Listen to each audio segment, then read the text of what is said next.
تبارك وتعالى في كلامه المجيد. أعوذ بالله من الشيطان الرجيم. بسم الله الرحمن الرحيم. يا أيها الذين آمنوا إذا لقيتم الذين كفروا زحفا فلا تولوهم الأدبار ومن يولهم يومئذ دبره إلا متحرفا لقتال أو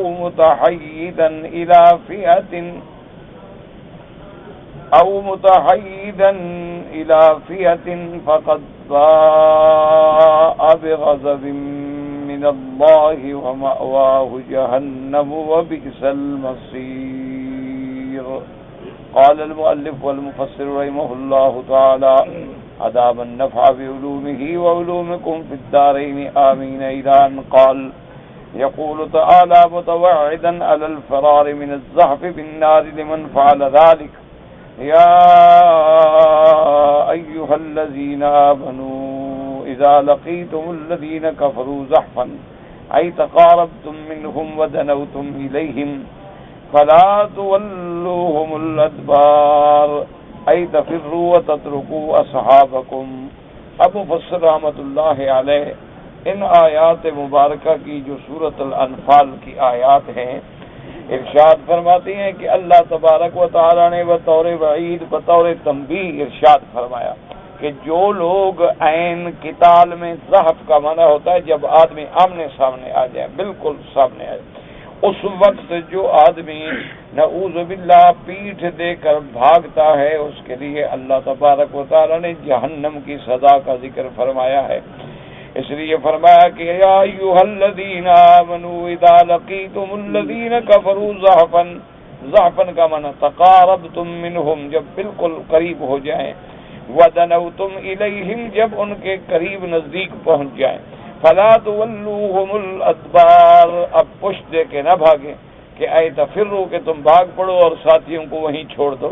تو اس لیے ہمیشہ علماء کرام نے فرمایا ہے کہ جس گناہ پر قرآن مقدس میں عذاب جہنم کا ذکر ہو تو اس کا معنی ہے وہ کبائر میں سے ہوتا ہے، یعنی وہ بڑا سخت گناہ ہے، اللہ تبارک و تعالی معاف فرمائے. اسی لیے حدیث مبارک میں آتا ہے کہ جو گناہ ہلاک کرنے والے ہیں السبع الموبقات، ایسے گناہ جو بندے کو ہلاکت میں ڈالنے والے ہیں، ان 7 گناہوں میں ایک یہ بھی گناہ ہے کہ آدمی جب دشمن کے مقابلے پہ چلا جائے اور مسلمان پیٹھ دے کے بھاگ جائے نعوذ باللہ، تو یہ ان گناہوں میں ہے جو بندے کو برباد کر دے. اور اسی طرح ایک اور حدیث مبارک میں بھی آیا ہے کہ 3 گناہ ایسے ہیں کہ جن کے ساتھ بندے کو نیکی بھی فائدہ نہیں پہنچاتی. حضور صلی اللہ علیہ وسلم نے فرمایا کہ سب سے پہلے شرک، جو آدمی مشرک ہے اللہ کے ساتھ شرک کرتا ہے اب اس کی باقی نیکیوں کا کوئی فائدہ نہیں ہوتا. اسی طرح فرمایا حقوق الوالدین، اپنے والدین کا جو نافرمان ہے اس کو بھی نیکیاں فائدہ نہیں پہنچاتی. اور اسی طرح فرمایا کہ وہ شخص التولی من الزحف، کہ جب دشمن کا مقابلہ ہو جائے اور صفیں آمنے سامنے ہو جائیں تو اب پیٹھ دے کر بھاگنا جو ہے یہ بھی ان گناہوں میں سے ہے کہ جن گناہوں کے بعد نیکی بھی آدمی کو فائدہ نہیں پہنچاتی. تو اس لیے اس کی وجہ یہ ہوتی ہے کہ یہ ایسا نعوذ باللہ اللہ معاف فرمائے ایسی حرکت ہے کہ باقی فوج اور مجاہدین کا دل بھی ٹوٹ جاتا ہے اور وہ شکست کا ذریعہ بن سکتے ہیں مسلمانوں کے لیے. تو اب جو آدمی پشت دے کے بھاگا تو سب کی شکست اور قتل کا ذریعہ بن گیا، تو اس سے بڑا گناہ کیا ہوگا؟ ایک آدمی کو مار دینا یا ایک آدمی کے مارنے کا ذریعہ بن جانا، اور یہ تو پورے مسلمانوں کی فوج کا نعوذ باللہ ہلاکت اور شکست کا ذریعہ بن رہا ہے. ہاں 2 صورتیں مستثنیٰ ہیں. ایک یہ ہے کہ آدمی پیچھے اس لیے ہٹا ہے کہ ایک جنگی چال ہے کہ پیچھے ہٹنے کے بعد پھر حملہ آور ہوگا تو پھر گناہ نہیں ہوگا. اور اسی طرح اگر کوئی آدمی اس لیے ہٹا ہے کہ بھئی ہماری تعداد جو ہے بہت تھوڑی ہے اور ہم اپنی فوج کے ساتھ پہنچ کے کبک لے کے حملہ کریں گے تو وہ بھی گناہ گار نہیں ہوگا، کیونکہ اللہ تبارک و تعالی نیتوں کے جاننے والے ہیں. انما الاعمال بالنیات. اصل سزا کس کے لیے ہے؟ جو ان دو صورتوں کے علاوہ بلا وجہ بزدلی دکھا کے بھاگ جائے. اسی طرح حکم ہے کہ بنیان مرصوص بن جانا چاہیے جہاد میں. اور اسی طرح مفسرین کرام نے دوسری آیات کو سامنے رکھنے کے بعد یہ بھی ارشاد فرمایا ہے کہ ہم یہ دیکھیں گے کہ اگر فوج ہم سے دوگنی ہے، ہم 1000 ہیں اور وہ 2000 ہیں، تو پھر پش دینا حرام ہے. اگر فوج 3 گنا ہے تو پھر آدمی بھاگ سکتا ہے، اس کو فرار نہیں کہا جائے گا، کیونکہ وہ تعداد اتنا زیادہ ہے کہ پھر اس ایک کا 3 کے ساتھ مقابلہ کرنا بہت مشکل ہو جائے.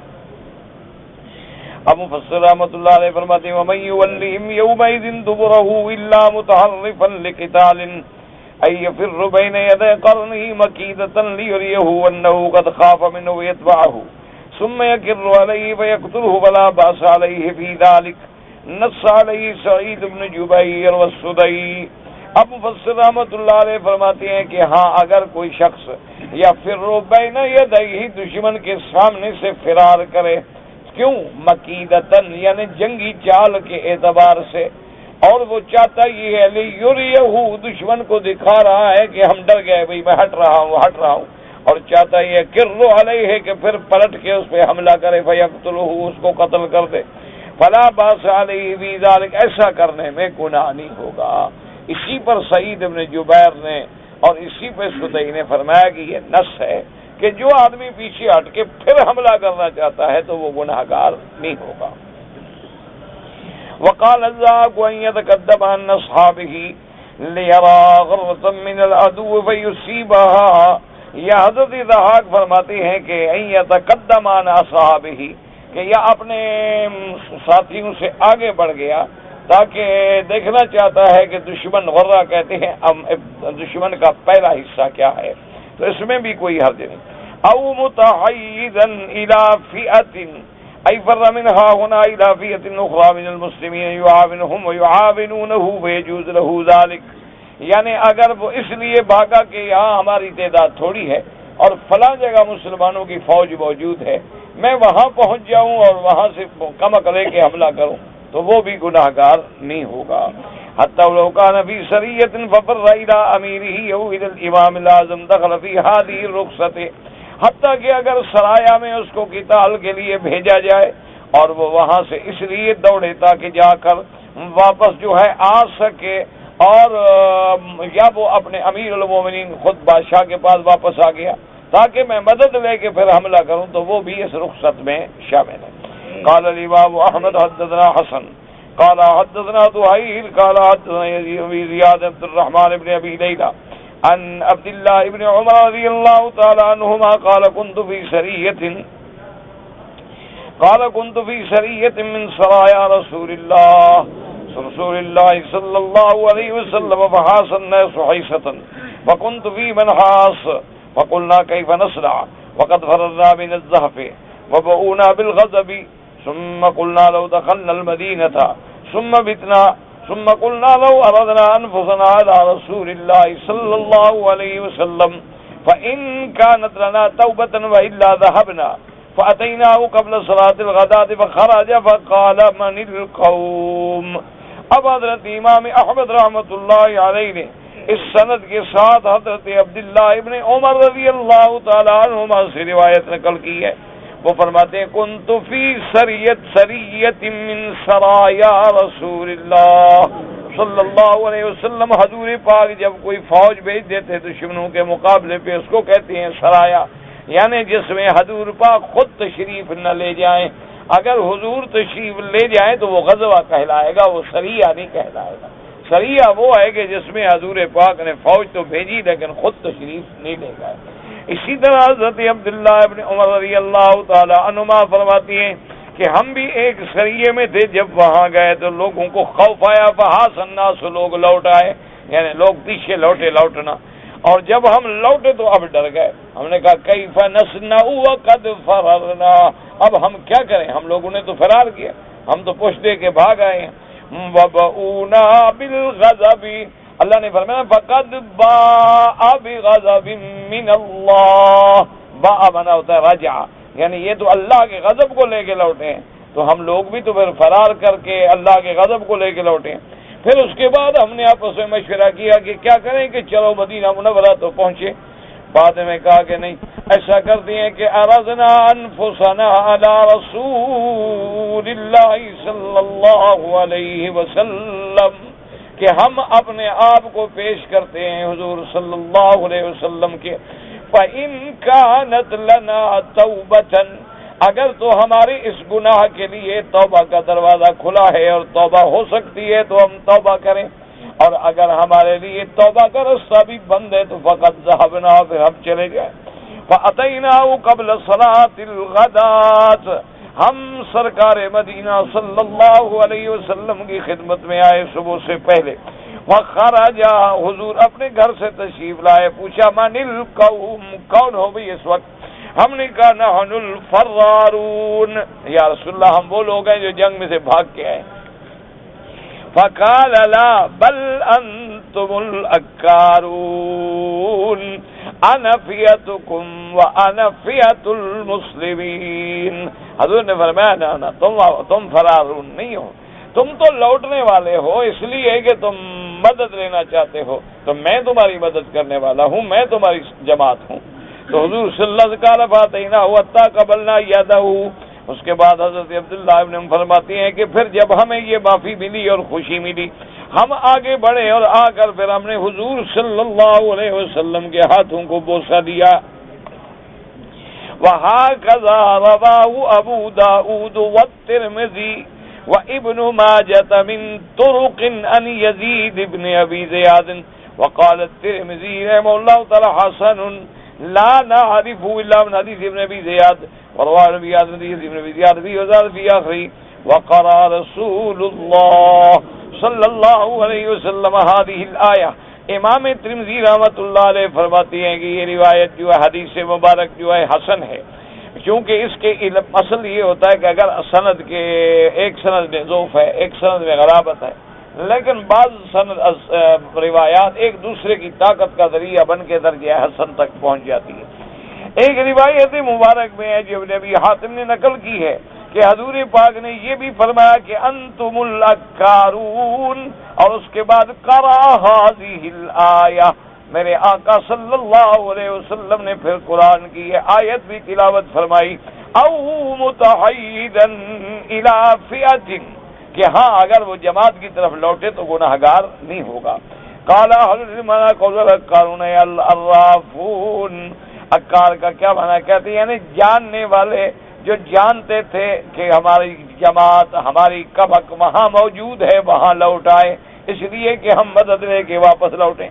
وَكَذَلِكَ قَالَ عُمَرُ بْنُ الْخَطَّابِ رضی اللہ تعالی عنہ فی ابی عبیدہ لما قتل على الجسر بأرض فارس قصد الجيش من ناحية المجوس. فقال عمر لو تحيز إلي لكنت له فئة. هكذا رواه محمد بن سيرين عن عمر في رواية أبي عثمان النحوي أن عمر قال لما قتل أبو عبيدة قال عمر أيها الناس أنا فئتكم. وقال مجاہد قال عمر انا فئۃ کل مسلم. اسی طرح حضرت امیر المومنین سیدنا عمر بن الخطاب رضی اللہ تعالی عنہ نے بھی حضرت ابی عبیدہ کے قصے میں لما قتل علی الجسر بارض فارس، فارس کے مقابلے میں ایک پل تھا دریا، اس پہ جب لڑائی ہوئی شدت کی جس میں ابی عبیدہ قتل شہید ہوئے، تو حضرت عمر نے فرمایا کہ اگر کاش وہ لوٹ آتا تو میں اس کی جماعت تھا، میں مدد کرتا، لیکن وہ ہٹے نہیں اور آخر وقت تک ڈٹے رہے. تو اس کے کیونکہ ان دشمن کا لشکر جو تھا مجوس کا وہ بہت زیادہ تھا. فقال ولو تحيز الي لكنت له فئة، اگر حضرت ابی عبیدہ لوٹاتے تو میں ان کی اعانت کے لیے، مدد کے لیے حاضر تھا. اور اسی طرح دوسری روایت میں آتا ہے کہ لما قتل ابو عبیدہ، جب حضرت ابو عبیدہ شہید ہوئے، حضرت عمر رضی اللہ تعالیٰ عنہ کو پتہ لگا، آپ نے فرمایا لوگوں میں جو تمہاری جماعت تھا، مدد تھا، فیا کہتے ہیں جماعت، یعنی تمہاری کمک تھا، مجھے میرے پاس آ. وقال مجاہد قال عمر انا فیۃ کل مسلم، میں کمک ہوں، میں مدد کرنے والا ہوں ہر مسلمان کی.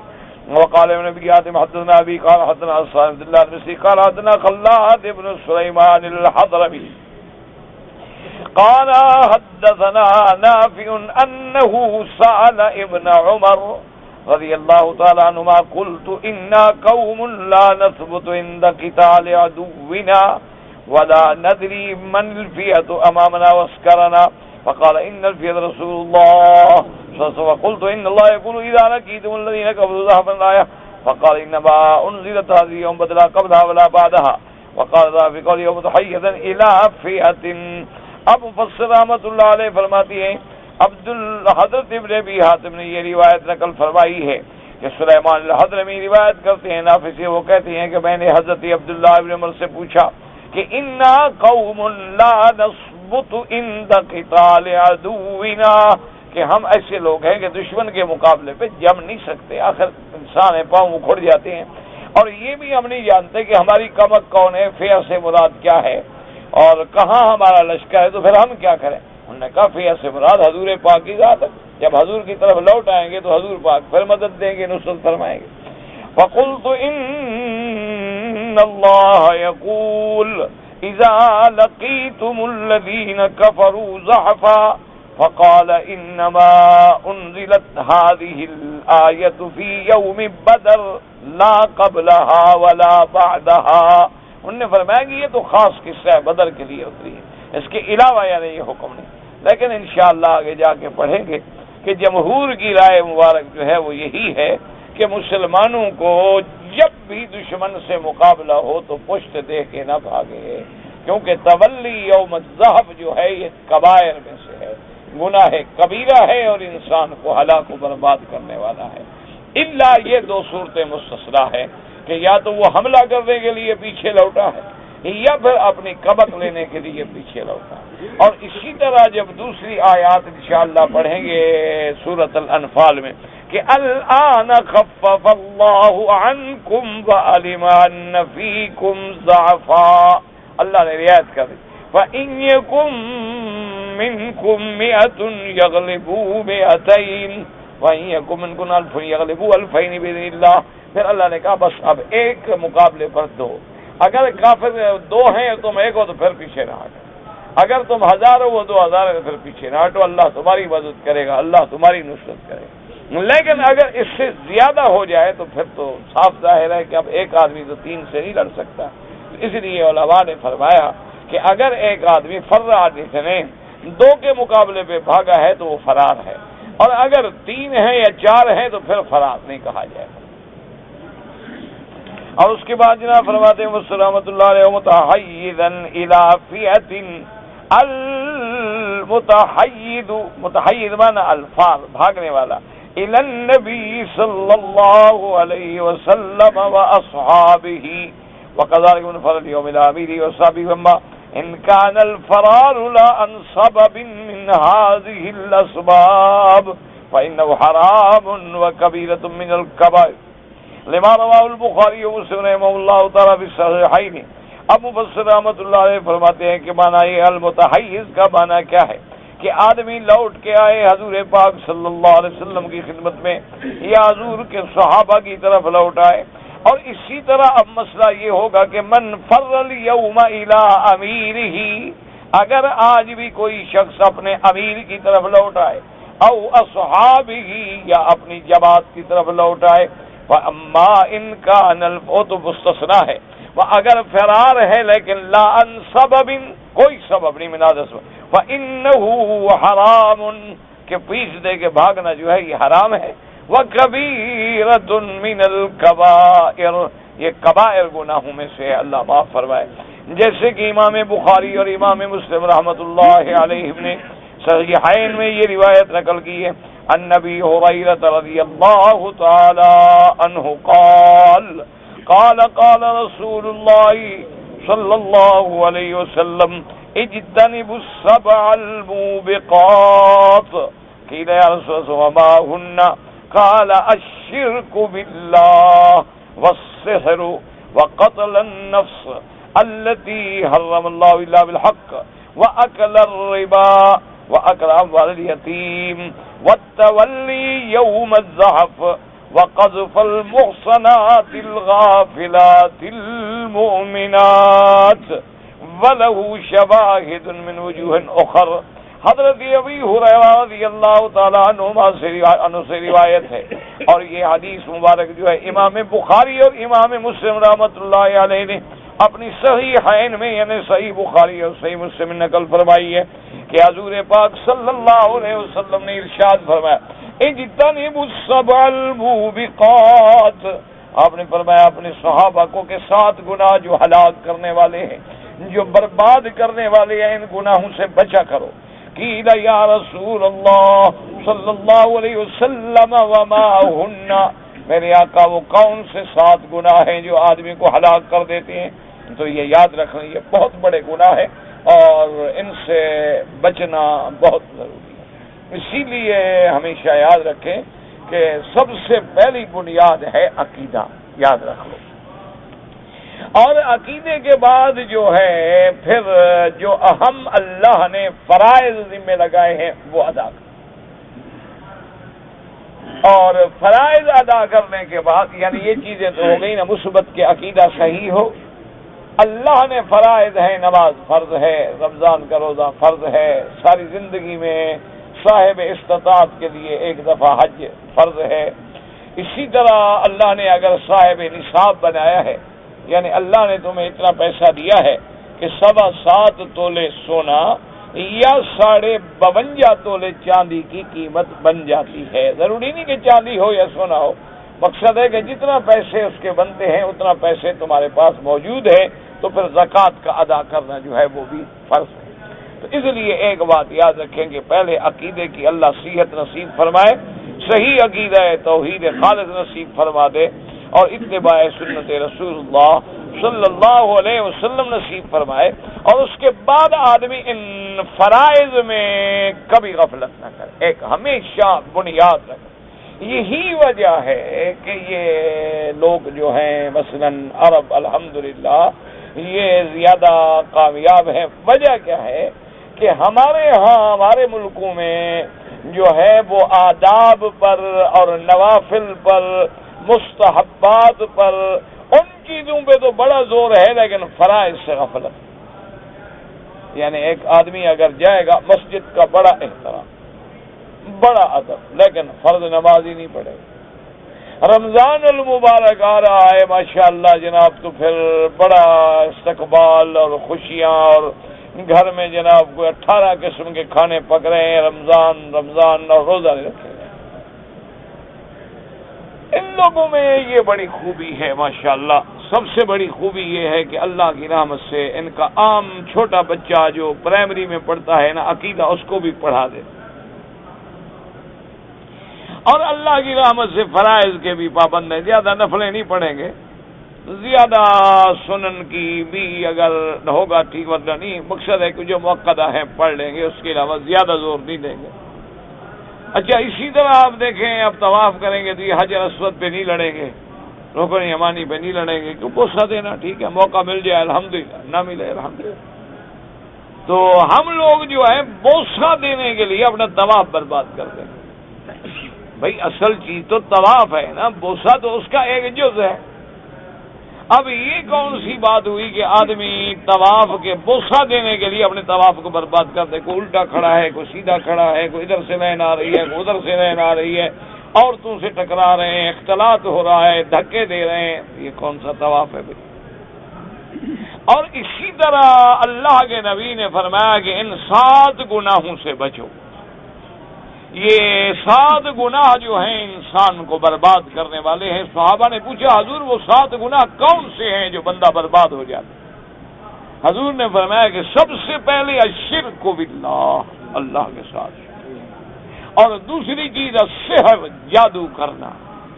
یاد رکھو جادو کرنا بھی اتنا بڑا گناہ ہے کبیرہ کہ بندہ، حتیٰ کہ ایک حدیث مبارک میں تو اتنا صریح لفظ آتے ہیں کہ من تسحر فقد کفر، جو جادو کرتے ہیں اور عقیدہ رکھتے ہیں وہ کافر ہو جاتے ہیں۔ اللہ تبارک و تعالی ساحرین سے بچائے، اللہ ساحرین کے ظلم سے بچائے، یہ بہت بڑا جرم ہے۔ اچھا سحر کرنا بھی حرام ہے، کرانا بھی حرام ہے، یہ نہیں کہ کرنے والے پہ گناہ ہوگا، جو کرانے والا ہے وہ بھی برابر کا گناہ ہوگا، اور اس پہ عقیدہ رکھنا تو کفر کی حد تک چلا ہے۔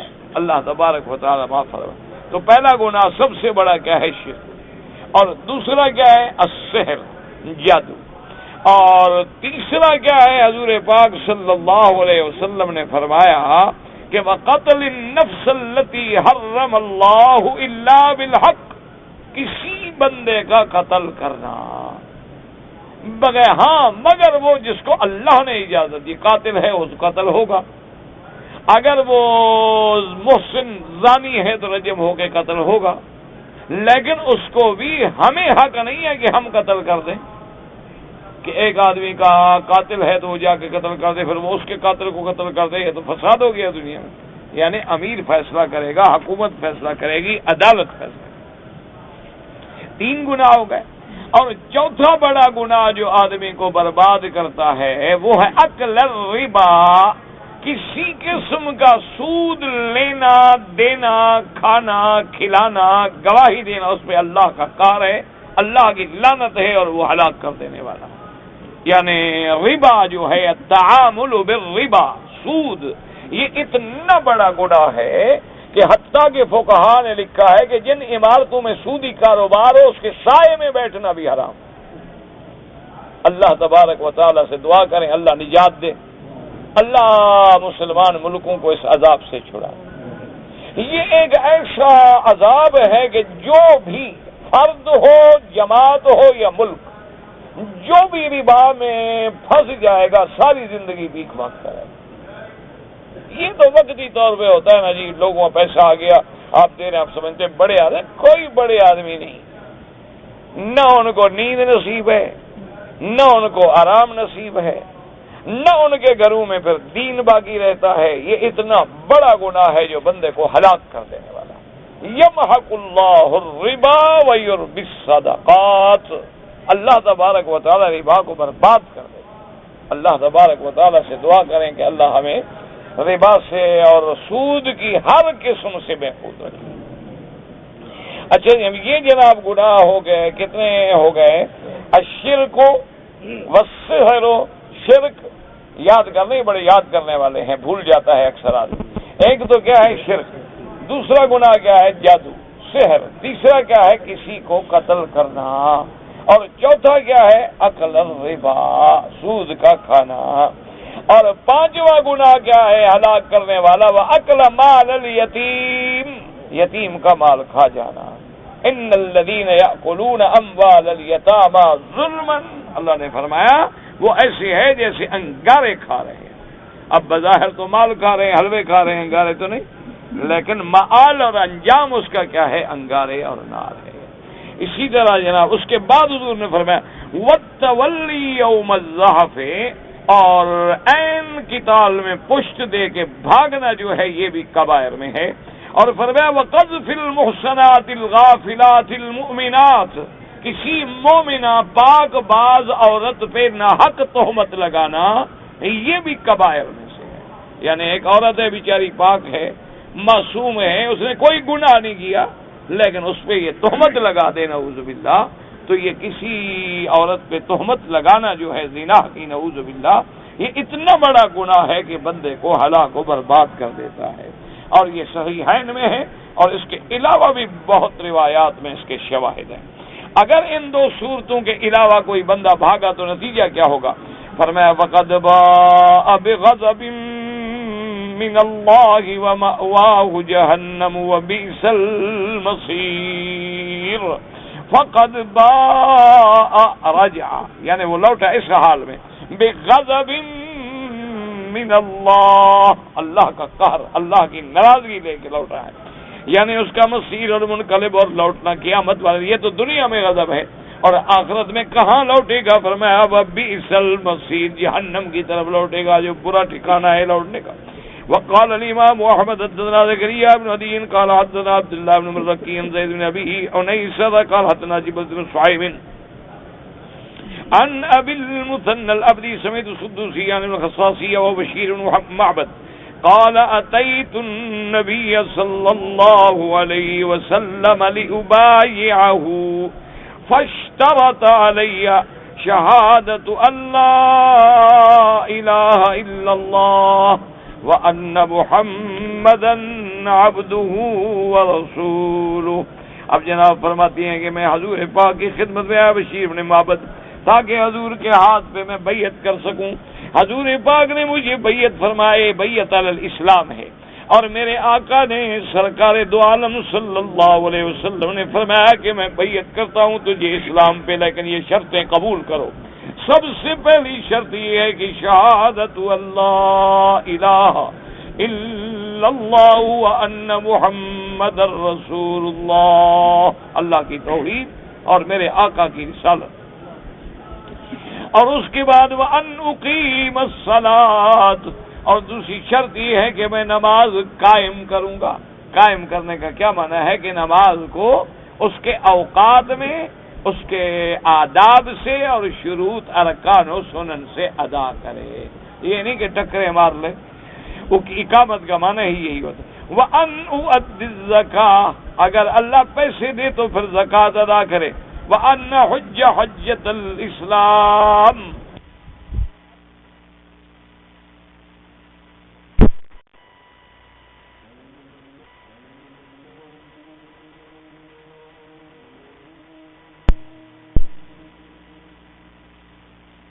وَأَنْ نَصُومَ شَهْرَ رَمَضَانَ، اور اللہ تبارک و تعالی رمضان کا مہینہ نصیب کرے تو روزہ رکھ.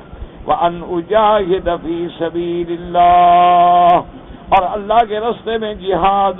فقلت یا رسول اللہ اما استطاع واللہ لا اطیقها الجہاد فإنهم زعموا أن من الذ باب غضب من الله فأخاف إن حذرت ذلك خشيت نفسي وكرهت الموت والصدقة والله مالي ولا غنيمة وعشر زودهن أسر أهلي وحمولتهم. فقبض رسول الله صلى الله عليه وسلم ثم حرج ثم قال فلا جهاد ولا صدقة فبما تدخل الجنة إذن.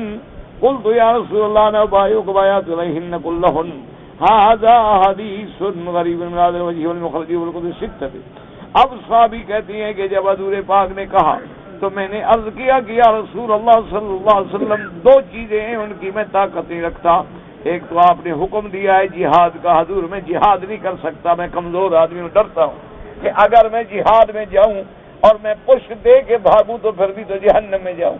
تو میں تو کمزور آدمی، مجھے تو ڈر ہے کہ جب جنگ ہو میں ڈر جاؤں اور میں لوٹ آؤں. اور دوسری بات جو آپ نے فرمایا ہے کہ صدقہ و خیرات، میرے پاس حضرت نہ کوئی غنیمت کا مال ہے، نہ کوئی عشر ہے، نہ میرے پاس کوئی ایسا یعنی جانور ہیں جن سے گھی مکھن نکلتا ہو، اور میرے گھر کی ضروریات اور وہ حمولت ہم ان کے اٹھانے کے لیے، تو میں تو بالکل معمول. حضور نے فرمایا اچھا، آپ نے اپنا ہاتھ روک لیا، آپ نے فرمایا میں بیعت نہیں کروں. پھر اس کے بعد حضور پاک نے فرمایا کہ اللہ کے بندے یہ کیسا اسلام ہے اور بیعت ہے جس میں جہاد بھی نہ ہو، اللہ کے راستے میں صدقہ بھی نہ ہو، تو جنت میں کیسے اللہ کے بندے جاؤ گے؟ جنت میں جانا ہے تو پھر اللہ کے راستے میں کوئی قربانی بھی تو کرو گے نا، مال کی بھی جان کی بھی. اب تم جان کو بھی بچا رہے ہو، مال کو بھی بچا رہے ہو، تو جنت میں جانے کا ارادہ نہیں ہے تمہارا. تو کہتے ہیں کہ پھر میں نے کہا حضور اچھا میں ساری باتیں قبول کرتا ہوں، میں ساری باتیں قبول کرتا ہوں اور بیعت کرتا ہوں. لیکن مفسر رحمۃ اللہ علیہ فرماتے ہیں کہ یہ روایت جو ہے اس میں غرابت ہے اور اس کو سیاستہ میں سے کسی بھی کتاب میں نہیں نکالا گیا. وقال حافظ ابو القاسم الطبراني حدثنا احمد بن محمد بن يحيى بن حمزه قال حدثنا عيسى بن ابراهيم النذكي حدثنا ربيعه قال حدثنا ابو الشن ثوبان مرفوعا عن النبي صلى الله عليه وسلم. انہوں نے یہ حدیث مرفوعا حضور پاک صلی اللہ علیہ وسلم سے روایت کی ہے کہ ثلاثۃ لا ينفع معهن عمل، کہ تین ایسے گناہ ہیں کہ پھر نیکی بھی فائدہ نہیں دیتی. الشرک باللہ وعقوق الوالدین، اللہ سے شرک اور والدین کی نافرمانی، اور اس کے بعد والفرار من الزحف، اور قتال والے دن دشمن کے مقابلے سے بھاگنا. وهذا ايضا حدیث غریب جدا، اس میں بھی غلبت ہے. وقال الطبراني ايضا حدثنا بعض مقادس صادق هذا موسى الصائب قال حدثنا حفص بن عمر السبي قال حدثني المرة قال سمعت بلال بن يسار بن زيد مولى رسول الله صلى الله عليه وسلم قال سمعت أبي يحدث عن جدي قال قال رسول اللہ صلی اللہ علیہ وسلم قال استغفر اللہ الذی لا الہ الا هو واتوب الیہ غفر له وان کان قد فر من الزحف. اب اس حدیث مبارک میں آتا ہے کہ حضرت کہتے ہیں میں نے بلال بن سعد بن زید، یہ حضور کے خادم ہیں، وہ کہتے ہیں میں نے اپنے ابا سے، اور میرے ابا جو تھے اپنے دادا سے روایت کرتے تھے، وہ کہتے ہیں کہ میں نے سنا حضور نے ارشاد فرمایا کہ جو بندہ استغفار اس کلمات کے ساتھ پڑھے استغفر اللہ الذی لا الہ الا هو الحی القیوم واتوب الیہ، اللہ اس کے گناہ معاف کر دیں گے چاہے وہ جنگ میں بھی بھاگا ہو، یعنی اتنا بڑا گناہ بھی کیوں نہ ہو. اس لیے آپ دیکھیں کہ اللہ کی رحمتیں ہیں کہ جہاں ایک طرف شدت کا، تشدید کا، وعید کا ذکر آتا ہے تو دوسری طرف وہیں اللہ اپنی رحمت کے دروازے بھی کھولتے ہیں کہ انسان ہے غلطیوں کا پتلا ہے، اور انسان ہے ضعیف ہے، خطا کار ہے، تو اللہ نے توبہ کا دروازہ کھلا رکھا ہے کہ جب تم صحیح معنی میں دل سے شرائط کے مطابق توبہ کرتے ہو تو اللہ سارے گناہ معاف کر دے. اور توبہ کرنے کا معنی کیا ہے کہ جو گناہ ہے اس کو چھوڑ دے اور دل میں اس سے ندامت محسوس کرے اور آئندہ اس گناہ کو نہ کرنے کا عہد کرے، اور اس کے بعد یہ الفاظ مبارک اگر ادا کرے تو اور استغفر اللہ سارے ایک دفعہ پڑھ لیں تاکہ اللہ پاک ہمیں بھی حدیث کے مطابق اللہ ہمارے گناہ بھی معاف کر دے. استغفر اللہ الذی لا الہ الا هو الحی القیوم واتوب الیہ. ویسے تو استغفار کے کئی صیغے ہیں، جیسے استغفر اللہ ربی العظیم من کل ذنب واتوب الیہ، یا صرف استغفر اللہ یا اللہم انت ربی لا الہ الا انت خلقتنی وانا عبدک وعلی عہدک ووعدک ما استطعت اعوذ بک من شر ما صنعت ابوء بنعمتک علی ابوء بذنبی فاغفر لی فانہ لا یغفر الذنوب الا انت. بہرحال تو یہ سارے صیغ ہیں. اصل بات توبہ کا معنی ہے جو توبہ دل سے کی جائے اور شروط کے ساتھ، تو پھر اللہ گناہوں سے ایسا نکال دیتے ہیں التائب من الذنب کمن لا ذنب لہ، گویا اس کا گناہ ہے ہی نہیں. اور اسی طرح یہ بھی مسئلہ سمجھ لیں کہ کوئی بڑے سے بڑا گناہ گار ہے، اگر اس نے توبہ کر لی ہے تو پھر گناہ کا تانا نہ دے. یہ ہمیشہ یاد. مثلا ایک آدمی ہے گناہ گار ہے، بیچارہ شرابی ہے، زانی ہے، کچھ ہے، لیکن جب اس نے کہا کہ بھی میں نے سچے دل سے توبہ کر لی ہے الحمدللہ، تو اب اس بندے کو اس گناہ کا تانا دینا بھی حرام ہے، کیونکہ اگر آپ تانا دیں گے تو آپ تو شیطان کی مدد کریں گے، وہ دوبارہ گناہوں میں جائے، وہ دوبارہ گناہ میں لوٹ جائے. جب اس نے گناہ چھوڑ دیا اور اللہ کے نبی نے فرما دیا ہے کہ التائب من الذنب کمن لا ذنب لہ، گویا اس کا گناہ ہے ہی نہیں. تو جب گناہ اللہ نے مٹا دیے ہیں تو آپ کون ہے تانا دینے والا؟ اس لیے اگر کوئی آدمی سچے دل سے توبہ کر لے. اچھا، توبہ کی ظاہری علامات یہ ہوتی ہیں کہ مثلا ایک آدمی ہے اللہ معاف فرمائے وہ شرابی تھا، اس نے توبہ کر دی اب نہیں پیتا. ایک آدمی ہے وہ بے نماز تھا، اس نے توبہ کر لی اب باقاعدگی سے مسجد میں آ کے جماعت میں نماز پڑھتا ہے. اسی طرح ایک آدمی ہے اللہ معاف فرمائے وہ غیبت کرتا تھا اب نہیں کرتا ہے، تو اس کا ظاہر بتلا رہا ہوتا ہے کہ اس نے سچی توبہ کی ہے اور اس نے دل سے توبہ کی ہے، تو اللہ تبارک و تعالیٰ اس کے سارے گناہ جو ہیں وہ معاف فرما دے. اب مفسر فرماتے ہیں وہاں قضا روا ابو داؤد وصحیح وقت ترمذی بخاری مصحح وقال غریب لا نعرف الا من حدیث الا من هذا الوجه قلت ولا يرد زید بن نبی صلی اللہ علیہ وسلم اس کے علاوہ اور کوئی روایت نہیں. وقد ذهب ذاهبون الى ان الفرار انما كان حراما على الصحابه انه كان فرض عين عليهم. بعض علماء یہ بھی فرماتے ہیں کہ فرار جو ہے یہ حرام تھا صرف صحابہ پہ، کہ ان کے لیے اس وقت جہاد جو ہے فرض عین بن چکا تھا. اور اس کے بعد قیل الانصار خاصۃ، بعض کہتے ہیں کہ صرف انصار کے لیے حکم تھا لانهم بايعوا على السمع والطاعه في المنشط والمكره، کہ انصار نے جو ہے وہ بیعت کی تھی کہ یا رسول اللہ صلی اللہ علیہ وسلم ہم آپ کے حکم پہ رہیں گے، چاہے خوشی ہو، دکھ ہو، غم ہو، تکلیف ہو، ہم آپ کا حکم کبھی نہیں چھوڑیں. وقیل المراد بآیات اہل بدر خاصا، اور بعض علماء فرماتی ہیں کہ آیات مبارک میں جو حکم آیا ہے صرف بدر والوں کے لیے تھا کہ اس سے پیٹ دینا. روادان عمر و ابن عمر و ابن باز ابی حرام سے ابی نضر نافع مولا ابن عمر سعید ابن جبیر والحسن البصری و اکرامۃ و قتادہ والضحاک وغیرہم وحجتهم فی ھذا انه لم تكن صحابۃ لها شوکۃ یفیئون الیہا الا اصابتهم كما قال بسم اللہ من تهلك هذه اصابہ لا تعبد فی الارض. یعنی بعض علماء فرماتی ہیں کہ یہ آیات خاص جو ہیں اصحاب بدر کے لیے ہیں، کیونکہ اصحاب بدر ایک ایسی کیفیت میں تھے کہ کوئی جماعت نہیں تھی کہ جس کے طرف لوٹ کے مدد لے سکیں. اسی لیے حضور پاک نے یہ عرض کیا تھا اللہ کی دربار میں کہ اللہم ان تہلک، کہ یا اللہ اگر تو نے میری اس جماعت کو ہلاک کر دیا لا تعبد فی الارض، پھر زمین میں کوئی عبادت کرنے والا بھی نہیں ہوگا. ولہذا قال عبداللہ مبارک مبارک فضان صفیق و یوم علمی ومن قادار کی بدر فاما اليوم فان هذا فیۃ او مسن عاصب قال فلا باس علیہ. حضرت عبداللہ ابن المبارک رحمت اللہ علیہ بھی ارشاد فرماتی ہے کہ ان آیات کا تعلق جو ہے بدر سے ہے. اگر آج کوئی آدمی لوٹ آئے یا کوئی آدمی اپنے لشکر کی طرف یا شہر کی طرف واپس آئے تو کوئی اس پہ گناہ نہیں ہوگا. وقال ابن المبارک ایضا اب ان ابن الحیۃ قال حضرت یزید نبی حبیب قال اوجب اللہ تعالی لمن فر یوم بدر النار، کہ اللہ تبارک و تعالی نے بدر والے دن کے لیے خاص حکم فرمایا تھا کہ اگر کوئی پشت دے کے بھاگے گا تو اس کے لیے جہنم کی آگ ہے. وَمَن يُوَلِّهِمْ يَوْمَئِذٍ دُبُرَهُ إِلَّا مُتَحَرِّفًا لِقِتَالٍ أَوْ مُتَحَيِّزًا إِلَى فِئَةٍ فَقَدْ بَاءَ بِغَضَبٍ مِّنَ اللَّهِ. فَلَمَّا كَانَ يَوْمُ الْبَعْثِ قَالَ إِنَّ الَّذِينَ تَوَلَّوْا مِنكُمْ يَوْمَ الْتَقَى الْجَمْعَانِ إِلَى قَوْلِهِ وَلَقَدْ عَفَا اللَّهُ عَنْهُمْ.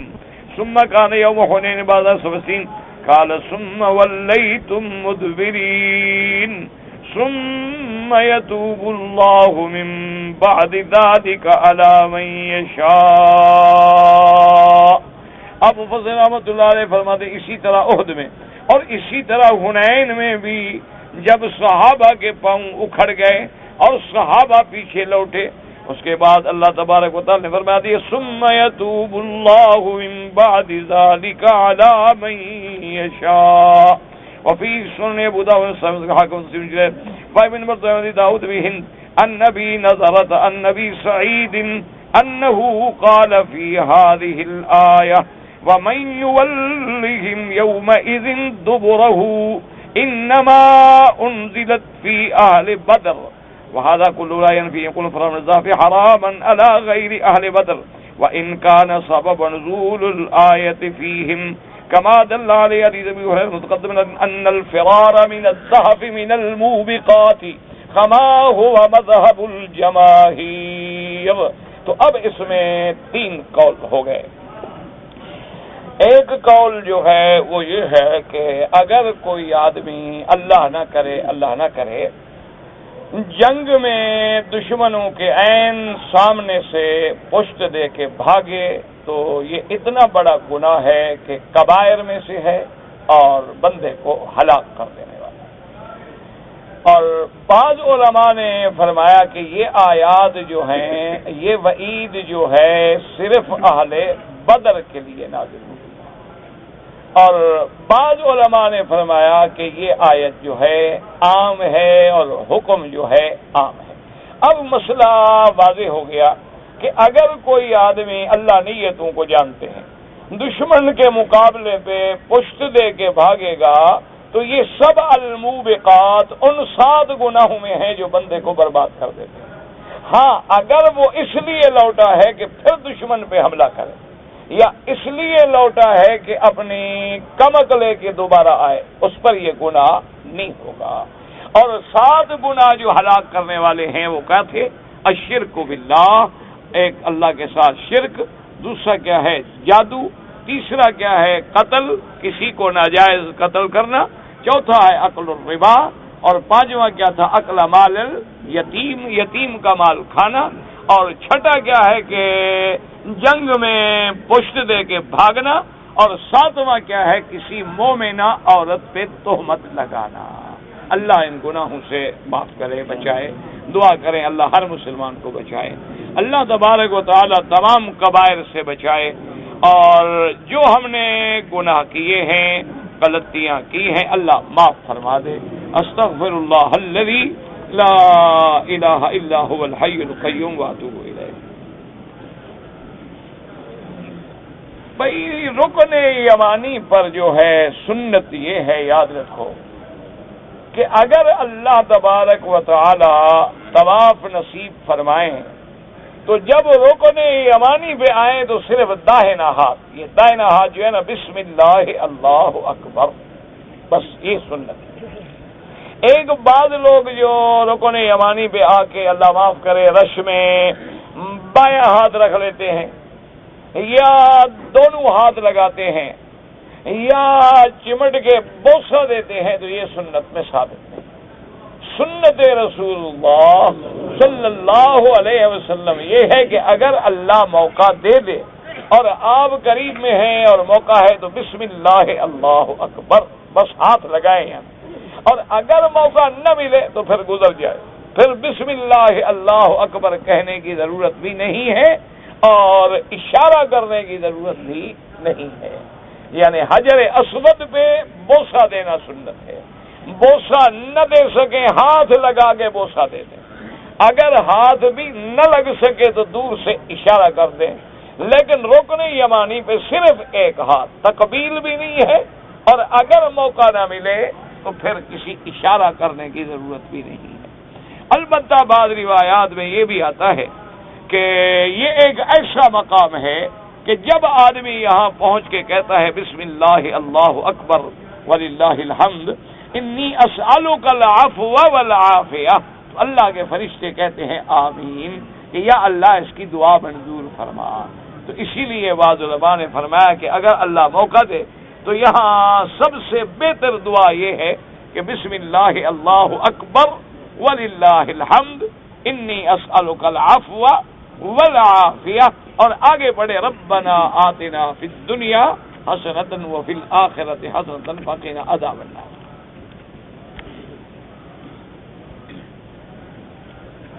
میں نے عرض کیا ہے کہ گھوڑے کے بارے میں علماء نے اس کی حلت کا لکھا ہے، لیکن بعض نے فرمایا کہ اس میں کراہت ہے۔ بس ایک دفعہ ہو گئی بات، ہمیشہ ایک ہی بسے کو لے کر جی کے بعد لوگ جو ہے عصر سے پہلے مینا آ جاتے عرفات سے، اور رات کو کنکریاں مار لیتے۔ کہ عصر سے پہلے آ جاتے عرفات سے کیا مطلب؟ عرفات سے سورج ڈوبنے سے پہلے نکلنا جائز ہی نہیں، تو عصر سے پہلے کیسے آ جاتے؟ یہ کوئی عقل کی بات ہے؟ عرفات میں 9 تاریخ کو جو یوم الوقوف ہے، یاد رکھو کہ زوال کے بعد سے لے کر سورج ڈوبنے تک ہم نے حدود عرفات میں رہنا ہے۔ اگر سورج ڈوبنے سے پہلے کوئی بندہ عرفات سے نکل گیا اور واپس نہیں آیا تو ایک بکری دم دینی ہوگی۔ یہ نہیں ہے کہ وہ عصر کو چل پڑے عرفات سے اور آ کے کنکریاں مال، یعنی عرفات بھی گیا مزدلفہ بھی گیا، اچھا حج کر رہا ہے بھائی۔ یہ تو پھر اپنی مرضی ہوئی نا، جو چاہو جیسے چاہو کرتے رہو، کہ چونکہ ابھی عرفات سے قافلے نہیں نکلے ہوں گے، سڑک صاف ہوگی، لہذا جناب میں حج، پھر کسی حکیم نے تو نسخے میں نہیں لکھا نا کہ حج کرو۔ اگر حج کرنا ہے تو پھر اتباع سنت رسول اللہ صلی اللہ علیہ وسلم۔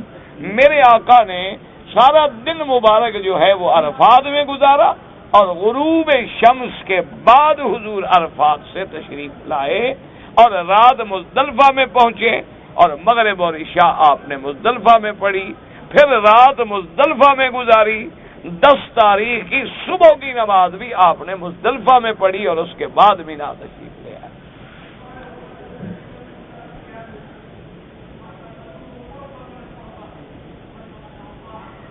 کہتا ہے جی مجھ سے حج میں غلطیاں ہوئیں، ایک تو میں عرفات سے 4 بجے مینا واپس آ گیا، تو ایک بکری دم ہو گئی کہ آپ مغرب سے پہلے نکل آئے۔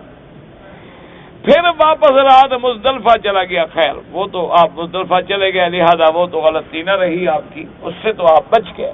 لیکن آپ چونکہ غروب شمس سے سورج ڈوبنے سے پہلے عرفات سے نکل آئے تو ایک دم پڑ گئی. میں نے شیطان کو کنکریاں مارنے کے بعد بال نہیں کٹائے اور احرام کھول دیا. بالکل نہیں کٹائے، ابھی تک پھر رہے اسی طرح، یا کچھ دیر کے بعد کٹا دیے. اگر کچھ دیر کے بعد کٹا دیے تو کوئی جرمانہ نہیں، اور اگر خدا نہ کرے نہیں کٹائے بالکل تو آپ تو احرام سے نکلے ہی نہیں. احرام چادریں کھولنے کا نام نہیں ہے جب تک آدمی سر نہ مڈائے یا بال نہ کٹوائے، اس وقت تک وہ احرام کی پابندیوں سے نہیں نکل سکتا. لہذا بال بھی کٹوائیں اور ایک بکری دم بھی ادا کریں. میں ریاض سے آیا تھا، ریاض چلا گیا اور طواف الوداع بھی نہیں کیا، تو طواف الوداع بھی واجب ہے، آپ نے چھوڑ دیا تو اس کی بھی دم دینی ہوگی. کہ دم دے دیے ماشاءاللہ. چلو اچھا، ایک مسئلہ یہ بھی یاد رکھا کرو کہ کوئی آدمی یہ سوچ لے کہ بھائی اگر غلطی ہو چلو یار دم دے دیں گے، یہ بہت بڑا گناہ ہے. مسئلہ سمجھو. اب دیکھو نا مثلا ٹریفک جام ہے، وہ کہتا ہے ٹھیک ہے یار عرفات میں مغرب سے پہلے نکل جاتے ہیں، کھلی سڑک مل جائے گی، مزدلفہ پہنچ جائیں گے، دم دے دیں گے. اچھا یار اتنے رش میں کون کنکریاں مارنے جائے، 3 دن بھی کنکری نہ مارے، ایک دم ہی دینی ہے یار، ایک دم ہی دے دیں گے. تو یہ بہت بڑا گناہ ہے. اللہ تبارک و تعالیٰ معاف کرے اور آدمی کو توبہ کرنی چاہیے. یہ تو ایک اللہ نے رعایت کی بندے سے کہ اگر اس سے کوئی ایسی غلطی ہو گئی تو اس غلطی کا ازالہ کیا ہے. یہ نہیں کہ پہلے نیت کر کے یہی ارادہ کر لے، اس سے تو بہتر ہے کہ حج پہ بھی نہ جائے اگر اللہ کے احکام کو توڑنا ہے. یہ تو ایسے ہوا کہ اللہ کے دین کو مذاق بنا دے کہ روزہ رکھ لے، چلو چھوڑو توڑ دو یار، ذرا اچھی شربت پی آگے پی لو، پھر ایک روزہ ہی رکھنا ہے نا، رکھ لیں گے. یہ تو پھر دین کو مذاق بنانے والی بات ہے. اللہ کے دین کو مذاق نہ بنایا جائے. اگر عمرہ کرنا ہے تو عین سنت کے مطابق عمرہ کریں، اگر حج پڑھنا ہے عین سنت کے مطابق حج پڑھیں، تاکہ کسی قسم کا اللہ کے دین میں تساہل نہ ہو، غفلت نہ ہو اور استہزاء نہ ہو جائے دین کے ساتھ.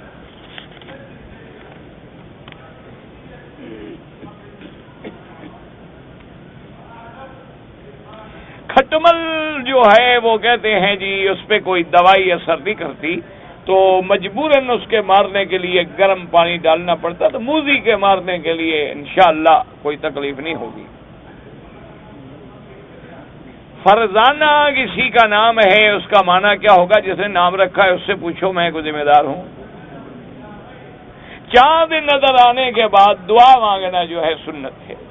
حضور نے فرمایا کہ اللہ سے دعا مانگے کہ یا اللہ یہ مہینہ مبارک ہو، باعث خیر ہو، باعث یمن و سلامتی ہو، تو جائز.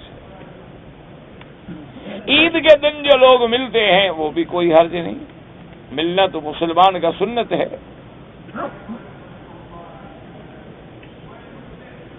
کل ٹی وی پہ قرآن مجید کی تلاوت ہو رہی ہو اور ہم سن رہے ہوں تو کوئی حرج نہیں. ٹی وی ہے یا وہ ٹیپ ریکارڈر ہے، کوئی سننا کوئی حرج نہیں. سنیں گے تو قرآن سے تعلق بنے گا نا.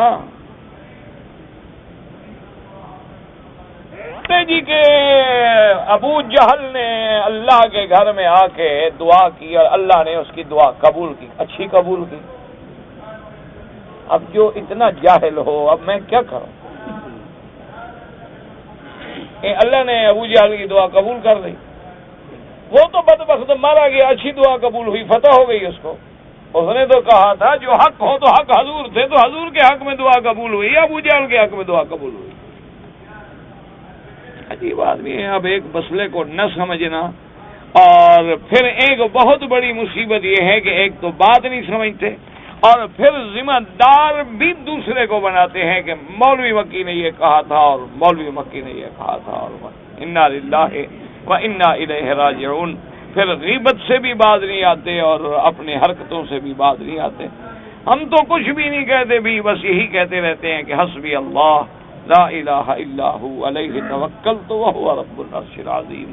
حسبنا اللہ و نعم الوکیل، اور اللہ تبارک و تعالی من شر حاسد اذا حسد سے خود پناہ عطا فرمائے۔ بس اس کے علاوہ الحمدللہ کبھی خیال ہی نہیں آیا کہ کسی کے بارے میں کچھ سوچا جائے۔ میرے بھائی دعا کیا قبول ہوئی؟ وہ تو مارا گیا، وہ تو 70 مارے گئے، برباد ہو گئے، ان کی تو کمر ہمیشہ کے لیے ٹوٹ گئی۔ مانا یہ تھا کہ اس کی زبان پہ ایسے لفظ آئے جو اللہ چاہتے تھے، کیونکہ کسی کی زبان حرکت نہیں، حالانکہ اس کو تو چاہیے تھا کہ مجھے کامیابی ہو، فلان ہو، پھر تو اللہ پاک کیوں کامیابی دیتے نبی کے مقابلے پر؟ لیکن اس نے کہا کہ ہم دو میں سے حق پہ ہو، تو حق پہ تو حضور صلی اللہ علیہ وسلم سے باقی رہ گیا دعا قبول ہونا۔ تو اللہ کافروں کی بھی سنتے ہیں، اللہ شیطان کی بھی سنتے ہیں۔ شیطان سے بڑا ملعون کون ہوگا؟ ابو جہل اس کا چیلا ہوگا، بڑا تو شیطان ہے نا۔ تو جب شیطان نے دعا مانگی تھی کہ یا اللہ انظرنی الی یوم یبعثون، کہ یا اللہ مجھے بڑی لمبی زندگی دے اس وقت تک جب مردے قبروں سے اٹھائے جائیں گے، اللہ نے فرمایا انک من المنظرین، جاؤ ہم نے تمہیں مہلت دی ہے، لیکن الی یوم الوقت المعلوم۔ تو دعا شیطان بھی اللہ سے کرتا ہے۔ کافروں کو روزی کون دیتا ہے؟ خنزیر کو روزی کون دیتا ہے؟ جانوروں کو روزی کون دیتا ہے؟ اللہ تبارک و تعالیٰ تو سب کا خدا ہے، صرف ہمارا خدا ہے۔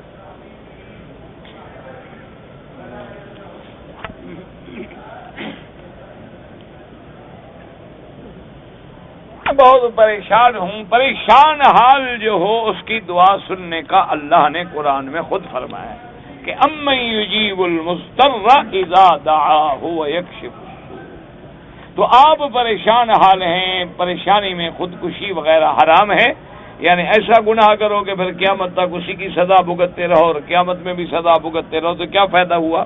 یعنی دنیا کی پریشانی سے بچنے کے لیے ایک بڑی پریشانی بول دے گی۔ توبہ کریں، استغفار کرو زیادہ، اور اللہ کے آگے 2 رکعت نماز پڑھ کے اللہ سے دعا مانگو۔ حضور کا حکم ہے اور حضور پاک کی سنت ہے اذا حضبہ امر بادر الی الصلاۃ، میرے آقا کو جب کوئی مشکل پیش آتی تو فوراً نماز۔ اللہ نے بھی حکم دیا واستعینوا بالصبر والصلاۃ۔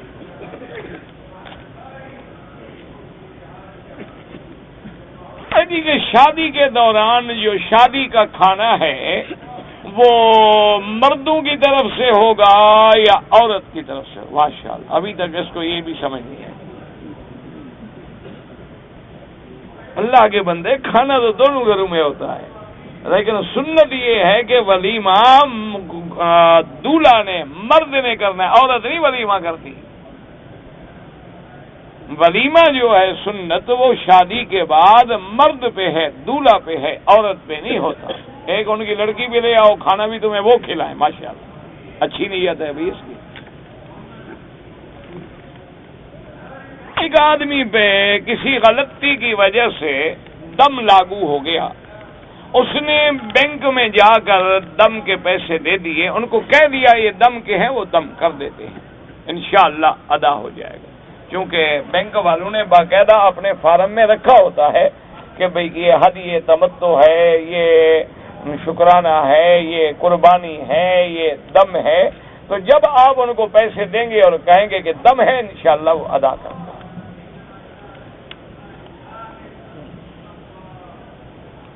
مکے میں رہنے والا مقیم جو ہے اس نے تمتع حج کیا، مکے میں تو تمتع حج ہوتا نہیں، تمتع حج تو ہوتا ہی ان کے لیے ہے جو باہر سے آئے۔ اللہ نے قرآن میں تصریح کر دی ہے ذالک لمن لم یکن اہلہ حاضر المسجد الحرام، تمتع وہ کریں گے جن کے اہل مکے میں نہیں رہتے، آفاقی ہیں۔ مکے والوں کا حج افراد، ہاں مکے والا باہر چلا گیا، اس نے حج اشہر حج میں عمرہ کیا، اس کا بھی تمتع ہو جائے گا، پھر وہ تمتع کی بکری دے گا۔ اگر تمتع کی بکری دینے کی طاقت نہ ہو تو 3 روزے رکھے گا، 7 روزے حج کے بعد رکھ لے گا۔ کہتے جی کہ 1 رکعت وتر پڑھنے کا کیا طریقہ ہے؟ اس کا طریقہ یہ ہے کہ آدمی پہلے 2 رکعت پڑھ کے سلام پھیر دے، پھر کھڑے ہو کے 1 رکعت شروع کرے اور اس کے بعد دعا پڑھ لے۔ کہتے جی کہ پریشانی کی حالت میں جب آدمی بہت زیادہ پریشان ہے، ذہن الجھے ہوئے ہیں، تو نماز قبول ہوگی؟ بالکل ہوگی۔ کیوں نماز کیوں قبول نہیں ہوگی؟ پریشانی کا معنی یہ ہے کہ نعوذ باللہ کافر ہو جائے، نماز بھی چھوڑ دے، ہر چیز چھوڑ دے، یہ اچھی بات ہے۔ باقی اوصاف ہیں جو دل میں خیالات آتے ہیں وہ اللہ نے معاف کیے ہیں۔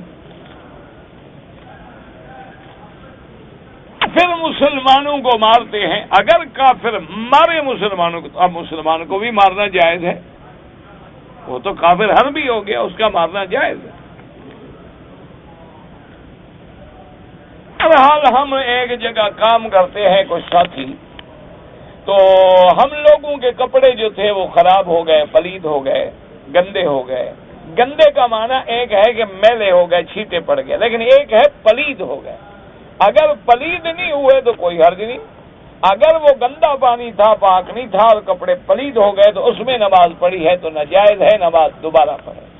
جنہوں نے بالکل نہیں پڑھی وہ تو توبہ کریں، نماز چھوڑ دی، ان کو تو چاہیے تھا کہ نماز پڑھیں، کپڑا بدل لیں، دھو لیں۔ یہ کیا مطلب ہے کہ کپڑے گندے ہیں نماز چھوڑ دیں؟